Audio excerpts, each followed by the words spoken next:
Okay. Oh yeah, Puerto Rico. Come on. Hello दोस्तों, मैं दीपक पाठक एक बार फिर नई वीडियो के साथ। चैप्टर हम लोग पढ़ रहे हैं इलेक्ट्रिक चार्ज एंड फील्ड। पहला चैप्टर है 12th की फिजिक्स का, इलेक्ट्रोस्टैटिक्स यूनिट है, उसमें पहला chapter electric charge and field. और टॉपिक हम लोग आज जो डिस्कस करेंगे that is what the electric dipole. इससे जो पिछली वीडियो थी उसमें आप लोगों को इलेक्ट्रिक फील्ड इंटेंसिटी और सुपरपोजिशन प्रिंसिपल के बारे में मैंने बताया था कि इलेक्ट्रिक फील्ड को कैलकुलेट करने के लिए, फोर्स को कैलकुलेट करने के लिए अगर हमारे पास बहुत सारे चार्ज हैं तो किस तरीके से हम वेक्टर एडिशन की प्रॉपर्टीज़ को यूज़ करके बहुत सारे चार्ज, मल्टीपल चार्जेस की वजह से किसी दूसरे चार्ज पर फोर्स कैलकुलेट कर सकते हैं या फिर किसी पॉइंट पर इलेक्ट्रिक फील्ड इंटेंसिटी को कैलकुलेट कर सकते हैं। ये हम लोग डिस्कस कर रहे थे। ओके, आज की वीडियो में हम लोग डिस्कस करेंगे इलेक्ट्रिक डायपोल। मैं इलेक्ट्रिक डायपोल आप लोगों को समझाऊं उससे पहले कुछ चीज़ें आप लोगों को एक बार फिर समराइज करा देता हूँ। तो देखिए, अभी आपको पिछली वीडियोस में एक नई टर्म से इंट्रोड्यूस कराया गया, that is what the electric field intensity. एक बार इसका कॉन्सेप्ट आपको फिर समझा देता हूँ, आप फिर से उसको कॉन्सेप्ट को समझेंगे। देखिए, जब हमने कूलॉम्स लॉ को डिस्कस किया था तो हमारे पास क्या होता था, ये चार्ज हो गया Q और यहाँ पर मान लीजिए ये Q1 हो गया, सही है, और ये दूसरा चार्ज हो गया Q2, इसकी वैल्यू को मान लीजिए कितना ले लिया, Q0 ले लिया, और इन दोनों चार्जेस के बीच में डिस्टेंस कितना हो गया, R। तो ये चार्ज इस चार्ज पे क्या लगाएगा, फोर्स लगाएगा। मान के चले ये चार्ज इस चार्ज पे क्या लगाएगा, फोर्स लगाएगा, ये हो गया फोर्स। अब अगर आपको मान लीजिए फोर्स की वैल्यू को कैलकुलेट करना है, ये फोर्स आपको निकालना है, तो यही तो कूलॉम्स लॉ था, F is equal to K Q1 Q2 upon में R स्क्वायर, ये था। यानी कि F is equal to 1 upon 4 pi epsilon naught, है ना, Q1 Q2, यहाँ पर आप जो है Q0 अपॉन में R स्क्वायर।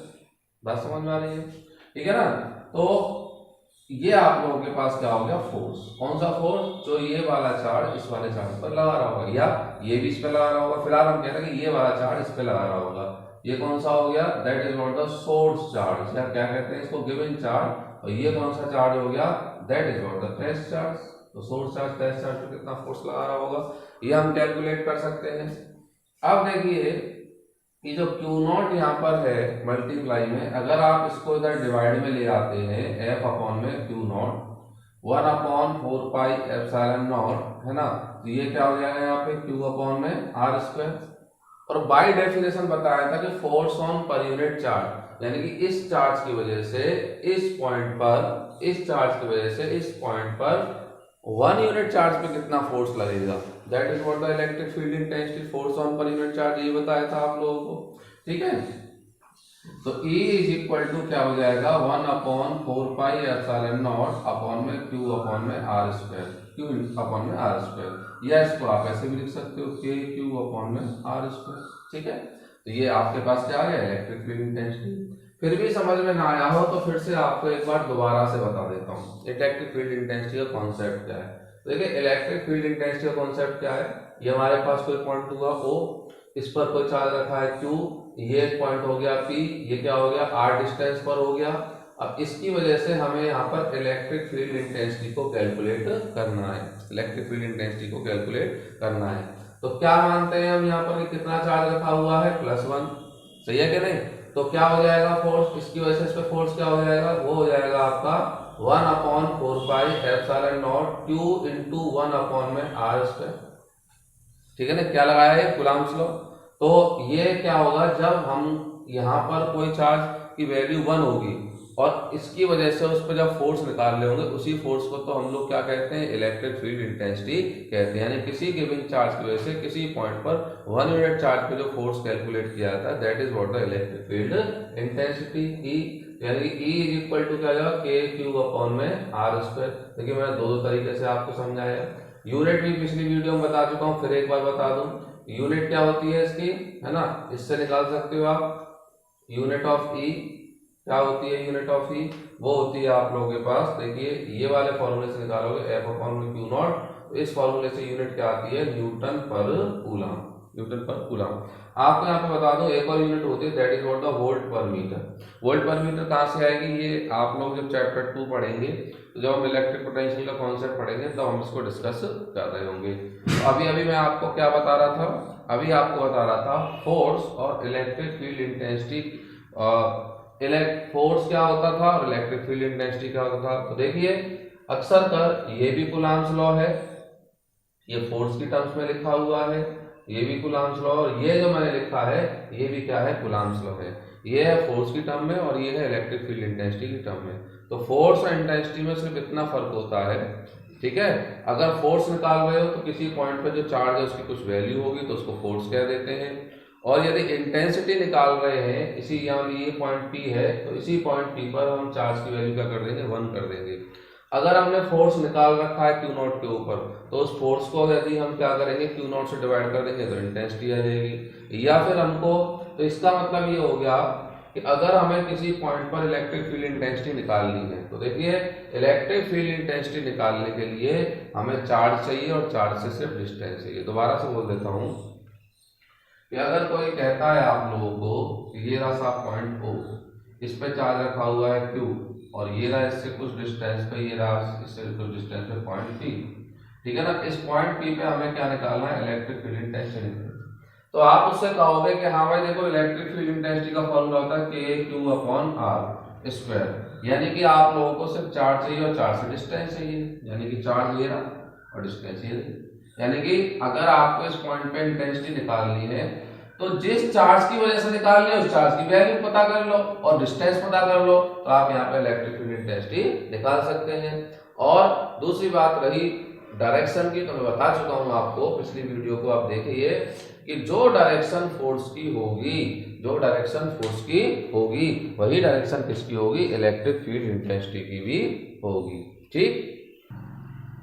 नाउ इस वीडियो का जो टॉपिक है that is what the electric dipole, इसको अब हम लोग डिस्कस करेंगे। ये क्या होता है, किस तरीके से काम, बहुत ही इंपॉर्टेंट टॉपिक है इलेक्ट्रिक डाइपोल। इस चैप्टर में काफी क्वेश्चंस भी आ जाते हैं बोर्ड क्लास में इसके ऊपर, तो इसको दोस्तों हम लोग डिस्कस करेंगे। तो देखिए what is the electric dipole, electric dipole होता क्या है? तो देखिए सबसे पहले तो आपको समझाते हैं कि what is the electric dipole. तो इलेक्ट्रिक डाइपोल को समझाते हैं, it is an arrangement, it is an arrangement, ठीक है ना, of two equal and opposite charges separated by some distance, इसी लैंग्वेज का यूज करें, separated by some distance from each other, यानी क्या लिखा मैंने? It is an arrangement of two equal and opposite charges, equal यानी कि जिनकी वैल्यू बराबर है, एक 10 कूलम का दूसरा भी 10 कूलम का है, अपोजिट का मतलब एक पॉजिटिव है एक नेगेटिव है, और सेपरेटेड बाय सम डिस्टेंस, और जिनके बीच में क्या है? कुछ डिस्टेंस है, that is what the electric dipole. यानी कि ऊपर वाली डेफिनेशन के अकॉर्डिंग अगर हम एक माइंड में फिगर को बनाए, सोचे, तो क्या बन करके आएगा? इस तरह से बन करके आएगा कि देखिए ये हो गया हमारे पास एक प्लस क्यू और ये हमारे पास क्या हो गया? माइनस क्यू, यानी कि ये चार्ज और ये चार्ज, मान लो ये 10 कूलम का तो ये भी 10 कूलम का है, लेकिन बस ये पॉजिटिव है तो ये क्या होगा? नेगेटिव होगा। ऐसे होगा, बाय कन्वेंशन हमेशा नेगेटिव लेफ्ट में बनाते हैं, पॉजिटिव राइट में बनाते हैं, ठीक है? बात समझ में आ रही है? So this is an electric dipole, और इनके बीच में सब कुछ डिस्टेंस, ये हो गया मान लीजिए डाइपोल का सेंटर, ये पॉइंट हो गया A, ये पॉइंट हो गया B, और इनके बीच में कुछ डिस्टेंस होता है, that is what the 2a generally, है ना। अभी तक डिस्टेंस हम ले रहे थे, आप यहाँ पर दोनों चार्ज प्लस माइनस क्यू और प्लस क्यू के बीच में डिस्टेंस हमने लिया है 2a। 2a लेने के पीछे रीजन ये रहेगा, जैसे जैसे अभी आप डेरिवेशन करेंगे तो थोड़ा सा कैलकुलेशन हमारे लिए आसान हो जाती है, ठीक है। जब हमें मान लो यहाँ से यहाँ तक का डिस्टेंस लेना होगा तो हम इसको 2a को तोड़ स्प्लिट कर देंगे, कितना हो जाएगा, a हो जाएगा। तो कैलकुलेशन हमारे लिए क्या हो जाती है, इजी हो जाती है। दैट्स वाई हम यहाँ डिस्टेंस कितना ले रहे हैं, 2a। फिर से एक बार, what is the electric dipole. So electric dipole क्या है, यह इट इज एन अरेंजमेंट, एक व्यवस्था है दो चार्जेस की। डायपोल क्या है, ये एक अरेंजमेंट है, व्यवस्था है जिसमें हमारे पास दो चार्जेस होते हैं, दोनों चार्जेस की वैल्यू इक्वल होती है लेकिन नेचर अपोजिट होता है। अनलाइक चार्जेस होते हैं जिनका मैग्नीट्यूड इक्वल है ना, बस एक नेगेटिव और पॉजिटिव, और दोनों के बीच में क्या है, कुछ डिस्टेंस होता है। इस तरह की जो अरेंजमेंट है, व्यवस्था है, उसको हम क्या बोलते हैं, इलेक्ट्रिक डायपोल बोलते हैं। ये समझ में आ रहा होगा आप लोगों को। नाउ इसी में अगर हम आगे बढ़े, फर्दर मूव करें, तो नेक्स्ट टर्म जो आती है that is what the electric dipole. Next term जो आती है इसके अंदर that is what the electric dipole movement. Electric dipole movement, okay. किससे रिप्रेजेंट करते हैं इसको, पी वेक्टर। अब देखिए मैंने अभी आपको एक्सप्लेन नहीं किया लेकिन वेक्टर साइन पी तुरंत लगा दिया है। इसका मतलब ये हो गया कि ये जो भी टर्म है इसमें मैग्नीट्यूड एंड डायरेक्शन दोनों की हम क्या करने वाले हैं, बात करने वाले हैं। सो पी है ना, P vector electric dipole movement को है ना हम किससे रिप्रेजेंट कर रहे हैं, पी वेक्टर से रिप्रेजेंट कर रहे हैं। सो देखिए है ना, तो इसका मतलब इसके पास दोनों चीज होंगी, इसके पास मैग्नीट्यूड भी होगा, ओके, और इसके पास क्या होगी, डायरेक्शन भी होगी। जो भी टर्म है ये दोनों चीजें कंसिस्ट कर रही होगी, इसके पास मैग्नीट्यूड भी होगा और डायरेक्शन भी होगी। तो मैग्नीट्यूड क्या होगा, पी का मैग्नीट्यूड, डायपोल मूवमेंट का मैग्नीट्यूड पी से रिप्रेजेंट करेंगे, that is what the Q into 2a। तो इसी से हमको डेफिनेशन भी आ जाती है इसकी डायपोल मूवमेंट की, कि इट इज द कौन, डायपोल मूवमेंट, ठीक है।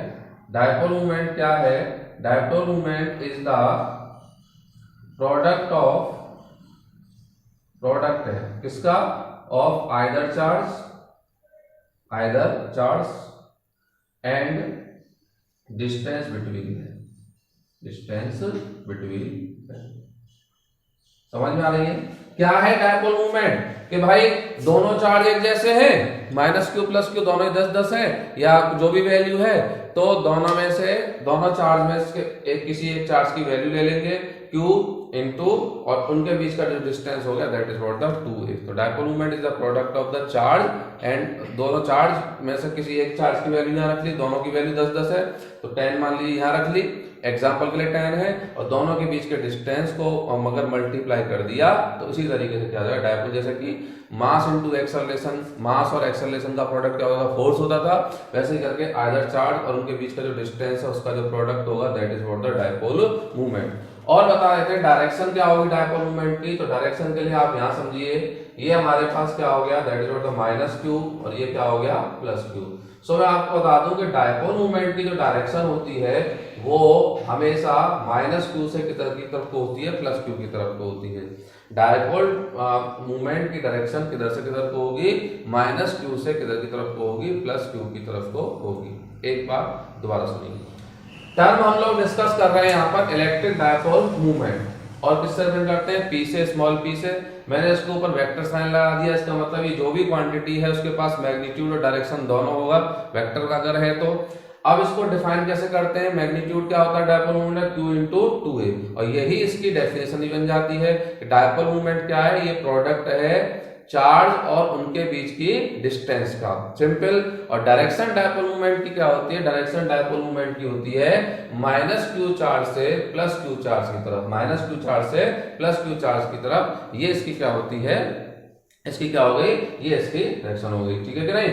अब बात आती है यूनिट, यूनिट ऑफ पी, ठीक है ना। डायपोल मूवमेंट की यूनिट क्या होती है, देखिए सिंपल सी बात है, फॉर्मूला ये रहा, चार्ज की क्या होती है, कूलम, चार्ज की क्या होती है, कूलम, और डिस्टेंस की क्या होती है, मीटर। तो क्या हो जाएगी, क्या लिख सकते हैं इसको, that is what the coulomb metre. ये क्या हो गई, this is the unit of the electric dipole movement. अब आपको बता दूं, देखिए डायपोल जो है ना मॉलिक्यूलर लेवल तक भी एग्जिस्ट करते हैं। किस तक एग्जिस्ट करते हैं, मॉलिक्यूलर लेवल तक। जैसे कि मान के चलिए HCl, एक ही एग्जांपल मैं आपको बता रहा हूं, है ना। HCl का मान के चलिए, है ना, तो ये H और ये क्या हो गया, मान लीजिए Cl, ठीक है, इन दोनों के H और Cl। अच्छा, हाइड्रोजन एटम में सारा का सारा पॉजिटिव चार्ज मान लीजिए इसके कहाँ है, सेंटर पर, और क्लोरीन एटम में सारा का सारा नेगेटिव चार्ज कहाँ है, इसके सेंटर पर, ठीक है ना। तो देखिए इन दोनों के बीच में, है ना, पॉजिटिव चार्ज और नेगेटिव चार्ज इक्वल होगा, इस पे 1 पॉजिटिव, इस पे 1 नेगेटिव होगा, ठीक है कि नहीं, और इनके बीच में क्या हो गया, कुछ डिस्टेंस हो गया, तो इसका मतलब ये क्या बन गया, इलेक्ट्रिक डायपोल। तो इलेक्ट्रिक डायपोल मॉलिक्यूलर लेवल तक एग्जिस्ट करते हैं, इतने छोटे होते हैं। अब आप इसके साइज का अंदाजा लगा सकते हैं कि मॉलिक्यूल बड़े से बड़ा इलेक्ट्रिक डायपोल हो सकता है और छोटे से छोटा इलेक्ट्रिक डायपोल हो सकता है। एटॉमिक और मॉलिक्यूलर लेवल तक हम इसकी बात कर सकते हैं, ठीक ठीक। सो अगला टॉपिक है, बहुत ध्यान समझेंगे, बहुत इंपॉर्टेंट डेरिवेशन है ये। इसके बाद का जो नेक्स्ट डेरिवेशन वो भी काफी इंपॉर्टेंट है, समझिएगा जरा बात को। यहां पर हम बात कर रहे हैं electric field intensity eight axial point of an electric dipole, है ना।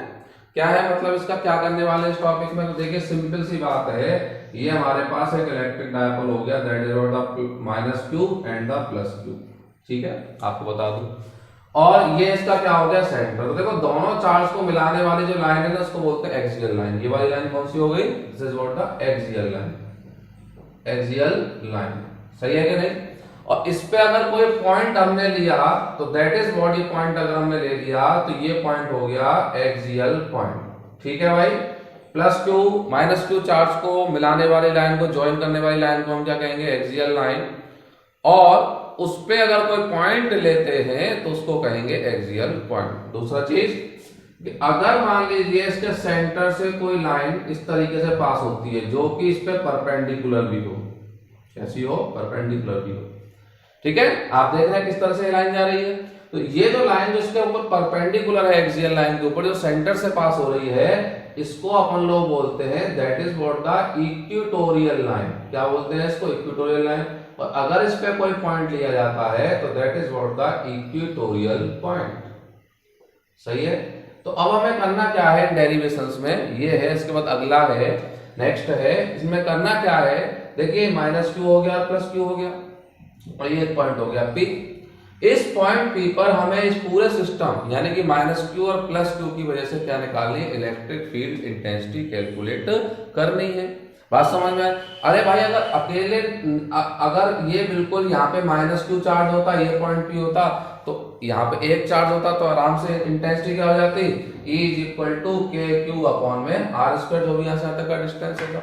लेकिन यहाँ पर हमारे पास है दो charge, system of the two charges. तो मैंने आपको पिछली वीडियो में सुपरपोजिशन प्रिंसिपल पढ़ाया, वो अप्लाई करेंगे। क्या कह रहा है सुपरपोजिशन प्रिंसिपल, वह कहता था कि जितने भी चार्जेस हैं, एक बार सुपरपोजिशन को फिर से आप समझ सकते हैं, जितने भी चार्जेस हैं सबका मैग्नीट्यूड और डायरेक्शन अलग अलग निकालो, और उसके बाद जो भी वेक्टर एडिशन के रूल्स हैं उनको फॉलो करो और उसको सॉल्व कर दो। ये सिंपल बात थी किसके अंदर, सुपरपोजिशन प्रिंसिपल के अंदर, ठीक है। ये बात समझ में आ रही है आप लोगों को, है ना। तो अब हम हमारे पास यहाँ देखिए, मैंने आपको इधर भी बता दिया, इधर देखिए ये हमारे पास एक डायपोल हो गया, electric dipole, that is what the -q +q, दोनों के बीच में डिस्टेंस हो गया 2 है, और इन दोनों को मिलाने वाली लाइन क्या होगी, एक्सियल लाइन, और इस पर पॉइंट P क्या हो गया, एक्सियल पॉइंट। और इस एक्सियल पॉइंट P पर हमें नेट इलेक्ट्रिक फील्ड इंटेंसिटी निकाल, नेट का मतलब क्या है, -q की भी इंटेंसिटी यहाँ होगी, +q की भी इंटेंसिटी यहाँ होगी, तो दोनों की वजह से यानी कि डायपोल की वजह से नेट इंटेंसिटी क्या होगी। मतलब अगर यहाँ पर कोई चार्ज रख दिया जाए तो वह कैसा फोर्स महसूस करेगा, अट्रैक्टिव महसूस करेगा, रिपल्सिव महसूस करेगा, और कितना फोर्स महसूस करेगा, ये हम कैलकुलेट यहाँ पर करना चाहते हैं। यानी कि वी विश टू डिटरमाइन, हम यहाँ पर कैलकुलेट करना चाहते हैं, determine net electric field intensity. मैं इलेक्ट्रिक फील्ड इंटेंसिटी को शॉर्ट में EFI लिख देता हूं, net electric field intensity vector E at point P। Point P पर हमको नेट इलेक्ट्रिक फील्ड इंटेंसिटी क्या करनी है, कैलकुलेट करनी है। ये हम कैलकुलेट करना चाह रहे हैं, ठीक है। आप लोगों को डायग्राम समझ में आ रहा है, क्या कैलकुलेट करना है वो समझ में आ रहा है, ओके। अब मेथड क्या होगा, आराम से एक एक पॉइंट को ढंग से देखेंगे, कोई जल्दबाजी होनी नहीं चाहिए। हम वही सुपरपोजिशन प्रिंसिपल को फॉलो करेंगे, minus Q charge plus Q charge. हम यहाँ क्या करेंगे, पहले प्लस क्यू चार्ज की इंटेंसिटी यहाँ पर बनाएंगे पी पर, फिर माइनस क्यू की चार्ज की इंटेंसिटी बनाएंगे पी पर, और उसके बाद जब हमारे पास दो इंटेंसिटी आ जाएंगी, है ना, उसके बाद हम उसको क्या करेंगे, सॉल्व करेंगे, वेक्टर एडिशन करेंगे। तो देखो सबसे पहले बात करते हैं electric field intensity eight P due two plus Q charge. Plus Q charge की वजह से कितनी इंटेंसिटी यहां पर होगी, ठीक है। तो देखिए क्या होगा, E प्लस क्यू, है ना, ये इस तरीके से। अच्छा देखो पॉजिटिव चार्ज डायरेक्शन मैंने बताई थी पिछली वीडियो में आप लोगों को इलेक्ट्रिक फील्ड वाली में, कि अगर पॉजिटिव चार्ज है तो डायरेक्शन कहां होगी, बाहर की तरफ को होगी, ऐसे करके होगी E प्लस क्यू। ओके, बात समझ में आ रही है। और नेगेटिव चार्ज है तो कहां होगी, अंदर की तरफ को होगी। यानी कि अगर पॉजिटिव चार्ज होता था, ठीक है, तो इंटेंसिटी की डायरेक्शन कहां होती है, बाहर की तरफ को, और अगर नेगेटिव चार्ज किसी बॉडी पे है तो इंटेंसिटी की डायरेक्शन कहां होती है, अंदर की तरफ को, ठीक है। ये बात मैं आप लोगों को एक वीडियो में अच्छे से मैंने डायरेक्शन का कॉन्सेप्ट आपको बताया है। तो E प्लस क्यू क्या होगा कि मैंने बताया था किसी भी चार्ज की वजह से, अब मान लीजिए इसका जो डिस्टेंस है इस पॉइंट P का, वो सेंटर से कितना है, R, ठीक है। मैं लिख भी देता हूं, R क्या हो गया, डिस्टेंस ऑफ ए पॉइंट, ठीक है ना, फ्रॉम सेंटर, सेंटर से इसका डिस्टेंस हो गया, ठीक है, बात समझ में आ रही है। तो मैंने बताया था किसी भी चार्ज की वजह से किसी भी पॉइंट पर इंटेंसिटी निकालने के लिए क्या चाहिए, चार्ज चाहिए, और चार्ज से डिस्टेंस चाहिए। तो E के क्यू अपॉन में क्या हो जाएगा, आर स्क्वायर। अब वेक्टर साइन लगा हुआ है तो ये तो क्या हो गया, मैग्नीट्यूड। अब डायरेक्शन भी बतानी पड़ेगी, तो डायरेक्शन देखिए किधर से किधर की तरफ को हो गई, डायरेक्शन हो गई B से P की तरफ को, या फिर ऐसे करके कर लीजिए, ऐसे करके कर लीजिए। यहाँ पर मैंने क्या बना दिया, P कैप की डायरेक्शन क्या होगी, डायपोल मोमेंट की डायरेक्शन माइनस क्यू चार्ज से प्लस क्यू चार्ज की तरफ।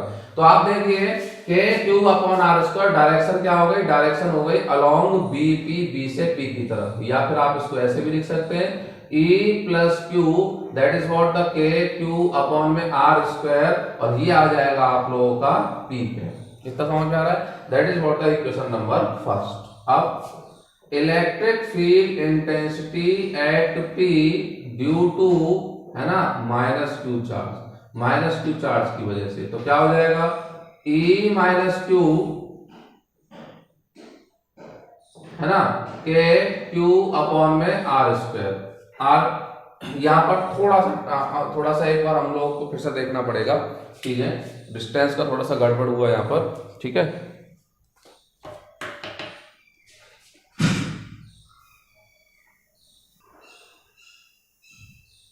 सो स्टूडेंट समझेंगे बात को, electric field intensity at P due to the plus Q charge. तो देखिए क्या होगा, that is what the vector E plus का Q, ठीक है।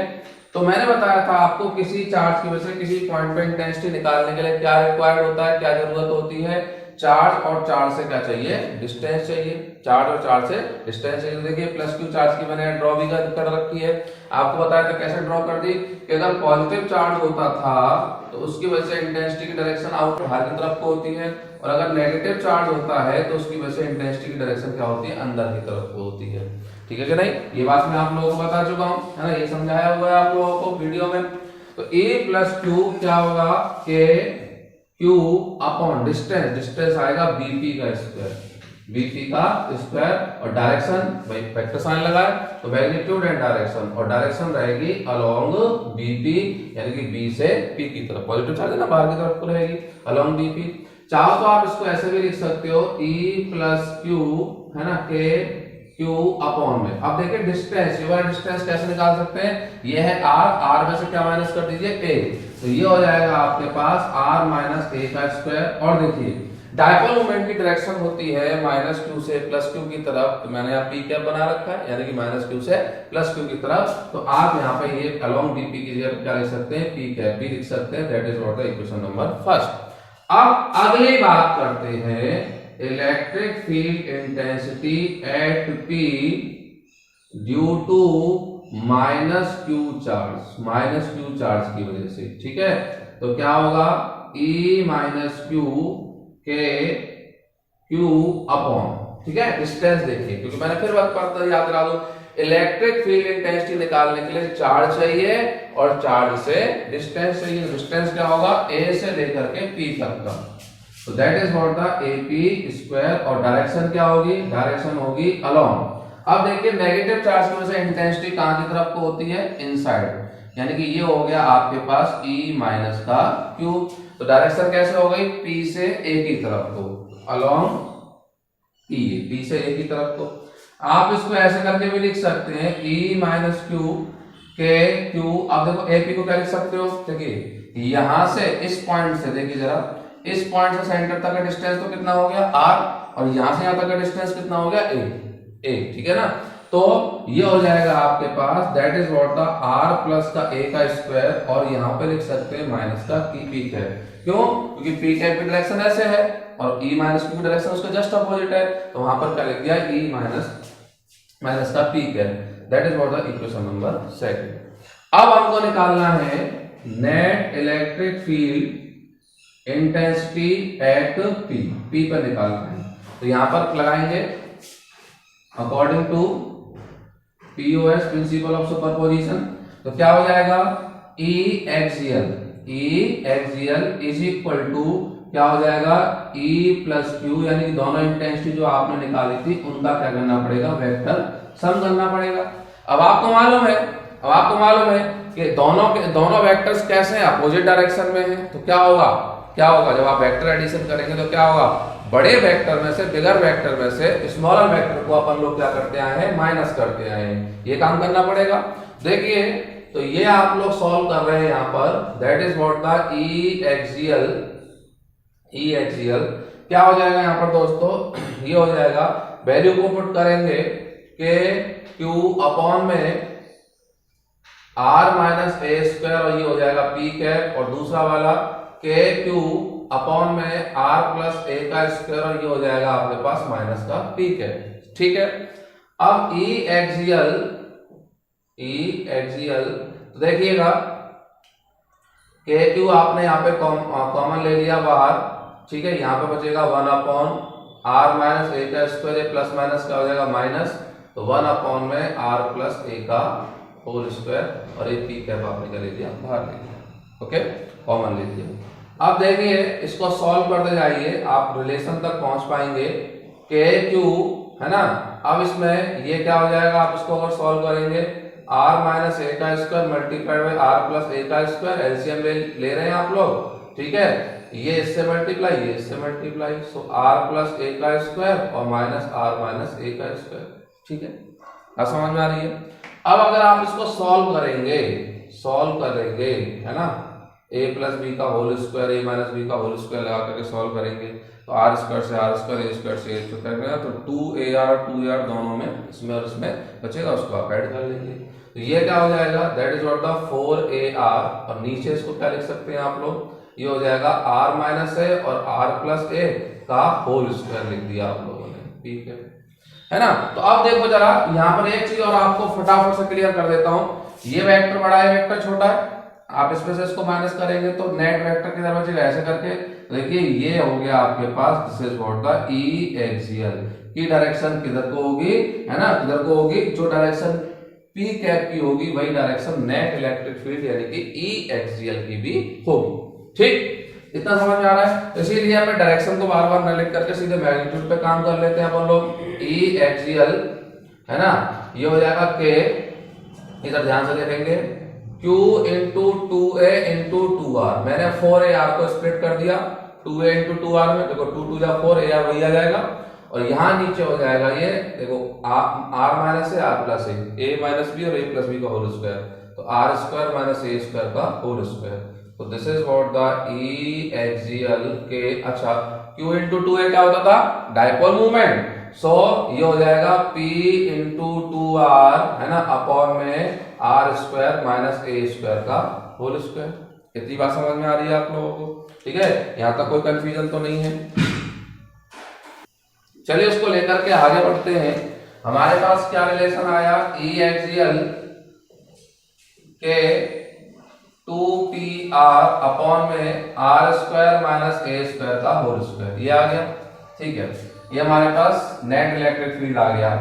लेकिन अगर इसमें हम कहेंगे if dipole is too short, dipole is too short, अगर मान लीजिए डायपोल बहुत बहुत छोटा है, यानी कि r is much greater than a, तो इस केस में क्या हो जाएगा, E एक्सियल, यानी कि अगर आपको सेंटर से पॉइंट का डिस्टेंस सेंटीमीटर्स में दे रखा है और माइनस क्यू और प्लस क्यू के चार्ज के बीच में अगर जो डिस्टेंस है वो मिलीमीटर में या उससे छोटी यूनिट में दे रखा है, तो इस केस में r is much greater than a।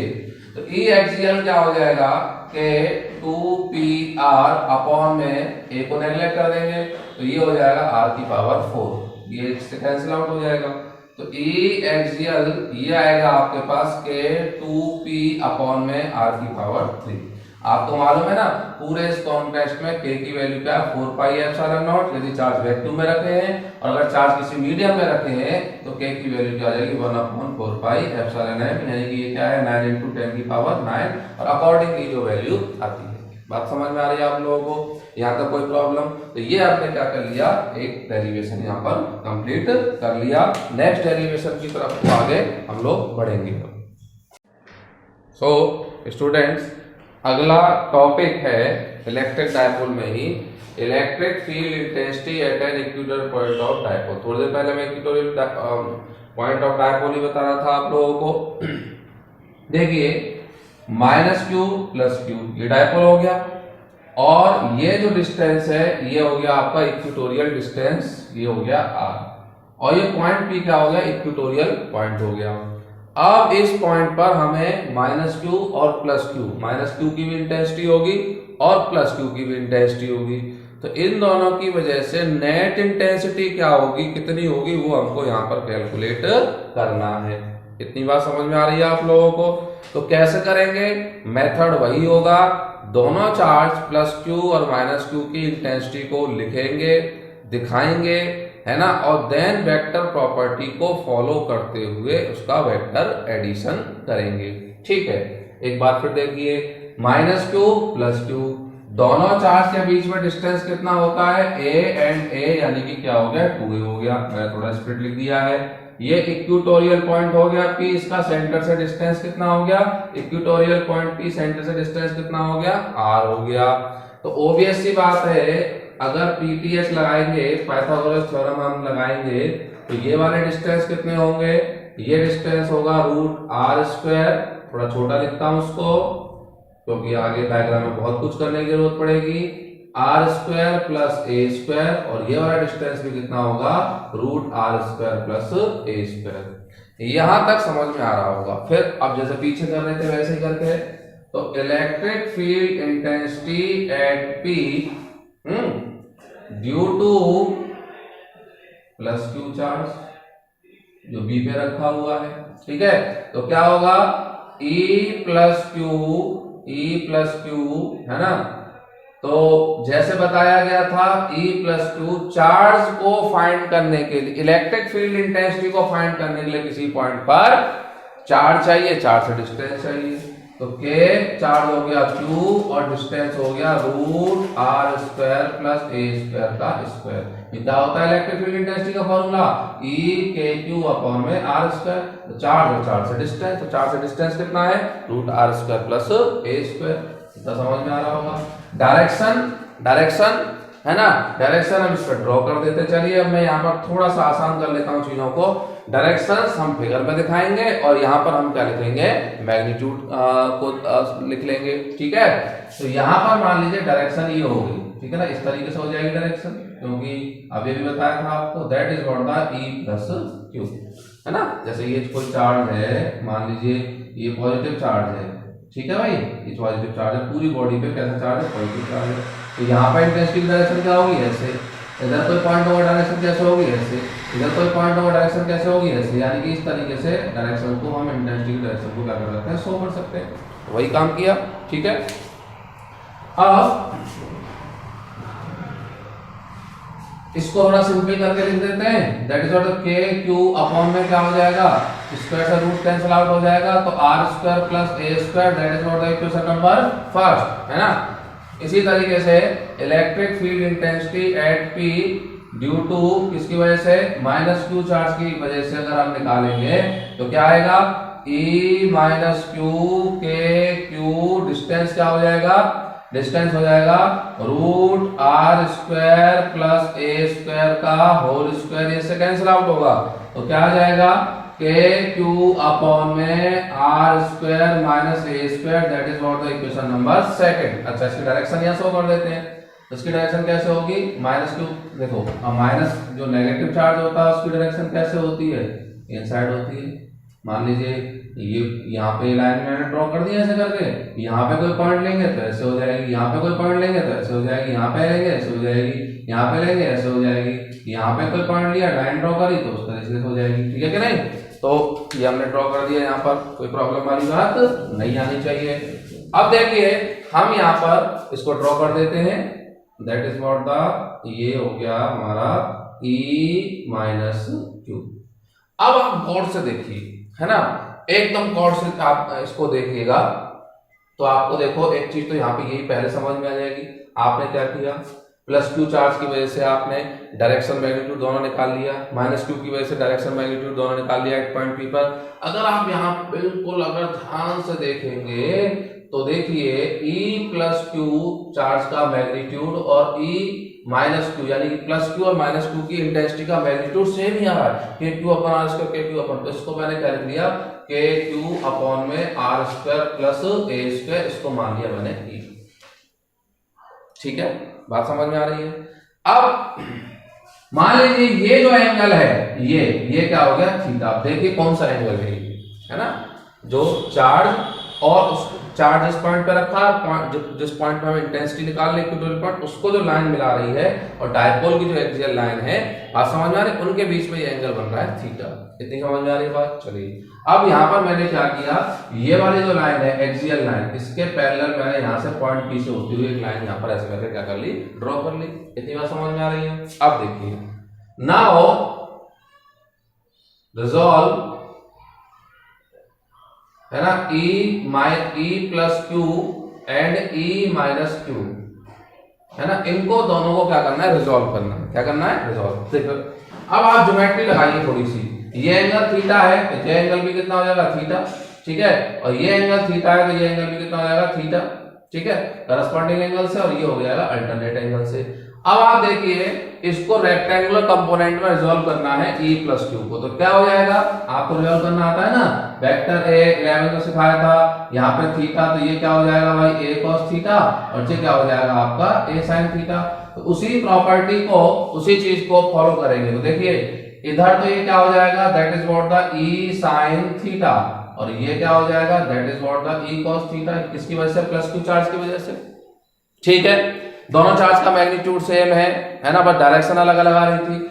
अब देखिए अगर आप इसको रिजॉल्व करेंगे तो इसका एंगल ये रहा इधर, तो इधर एंगल की साइड में इसका क्या आ जाएगा, that is what the E cos theta, इधर क्या आ जाएगा, ई साइन थीटा। अब देखिए ई और ई सेम है, और ये दोनों वेक्टर क्या हो गया, अपोजिट डायरेक्शन में, तो ये क्या हो जाएंगे, कैंसिल आउट हो जाएंगे। तो यहाँ रिजॉल्व करेंगे तो हम कह सकते हैं कि कॉस कंपोनेंट, जो कॉस कंपोनेंट होंगे, है ना, एडिड, वो ऐड हो गए, और साइन कंपोनेंट जो है, साइन कंपोनेंट जो है ना, साइन कंपोनेंट कैंसिल आउट, ये कंपोनेंट क्या हो जाएंगे, कैंसिल आउट हो जाएंगे।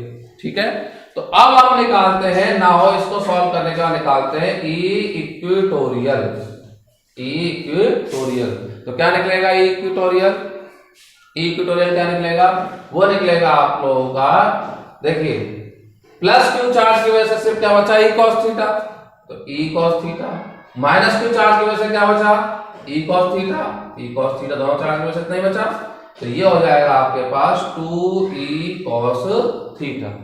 ठीक, 2e cos थीटा, तो 2e की वैल्यू ऊपर लिखी हुई है के क्यू अपॉन में आर स्क्वायर प्लस ए स्क्वायर, और थीटा की वैल्यू यहाँ डायग्राम से निकाल सकते हैं, ये थीटा हो गया, ये हो गया ए और ये हो गया आर, और ये हो गया आपके पास root are square plus A square. तो cos थीटा क्या होता है, बेस अपॉन में हाइपोटेन्यूज, सो बेस क्या हो जाएगा ए और हाइपोटेन्यूज क्या हो जाएगा जे, root are square plus A square, यानी कि इसको आप क्या लिख सकते हो, आर स्क्वायर प्लस ए स्क्वायर की पावर 1/2, तो आर स्क्वायर प्लस ए स्क्वायर की पावर 1/2, उस वैल्यू को यहाँ पे रख देंगे, तो ये हो जाएगा 1 upon are square 1/r² plus a² की पावर 1/2। ठीक है, बात समझ में आ रही है ना। तो यहां तक आप लोगों को देख बार इसको बार बार देखेंगे, इसको थोड़ा कॉम्प्लिकेटेड देखना पड़ेगा। तो देखिए अगर इसको सॉल्व करेंगे यहां तक जो हमने निकाल लिया, तो ए इक्वेटोरियल जो अब यहां तक हमने सॉल्व कर लिया सब कुछ वेक्टर की। हमने क्या किया, दोनों चार्ट से दोनों की है ना मैग्नीट्यूड्स निकाले, डायरेक्शन डायग्राम में ड्रॉ कर दी, वेक्टर के अकॉर्डिंग रिजॉल्व कर लिया, जो कंपोनेंट कैंसिल आउट होते थे वो कैंसिल आउट कर लिए, जो ऐड हो सकते थे ऐड कर लिए। तो नेट इलेक्ट्रिक फील्ड इंटेंसिटी हमको मिल रही है, इसको हम क्या बोल रहे हैं, इक्वेटोरियल। तो कैसे करके देखो जरा ध्यान से, आप समझेंगे इस बात को। अच्छा, यहाँ पर इधर ये आएगा ए, ठीक है। तो इसको थोड़ा रीअरेंज कर दे रहा हूं मैं, इसको देखो के क्यू इंटू 2a है ना, अपॉन में देखो के ये रहा, क्यू ये रहा, 2 ये रहा, ए रहा, सारी टर्म्स है यहाँ पर। और ये हो जाएगा देखिए इसकी पावर 1 और इसकी पावर 1/2, तो प्लस होके पावर हो जाएगी 3/2।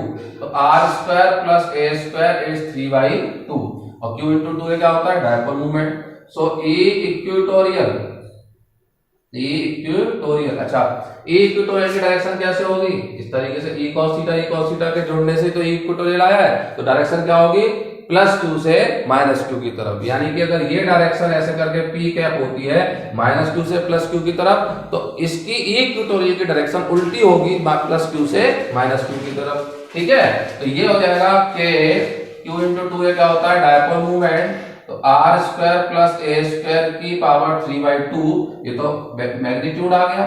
ठीक है, अगर इसी में मुझे इसकी डायरेक्शन भी लिखनी पड़ेगी, तो E equi k P r² plus a² to the power 3/2 और डायरेक्शन हो जाएगी माइनस का p है, +2 से -2 की चार की तरफ, यानी कि अपोजिट डायरेक्शन में।